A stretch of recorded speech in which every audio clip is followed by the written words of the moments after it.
భారతదేశం నా మాతృభూమి, భారతీయులంతా నా సహోదరులు అని చిన్నప్పుడు చేసిన ప్రతిజ్ఞనే మర్చిపోయి పక్కూరోడొచ్చి ఈ ఊర్లో బతుకుదామంటేనే లోకల్ నాన్ లోకల్ అని లొలి పంచాదులు మోపు చేస్తారు మనోళ్ళు.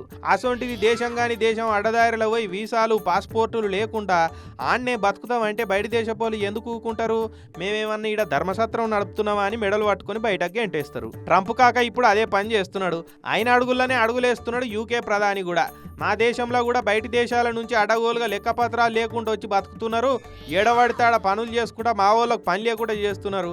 మేము కూడా ఊకునేది లేదుగా. అడ్డదారి నచ్చిన వాళ్ళందరినీ ఎట్లొచ్చిరో అట్లనే ఎలగొడతాం. దొడ్డదారి నచ్చిన వాళ్ళను ఇడిచిపెట్టేదే లేదు.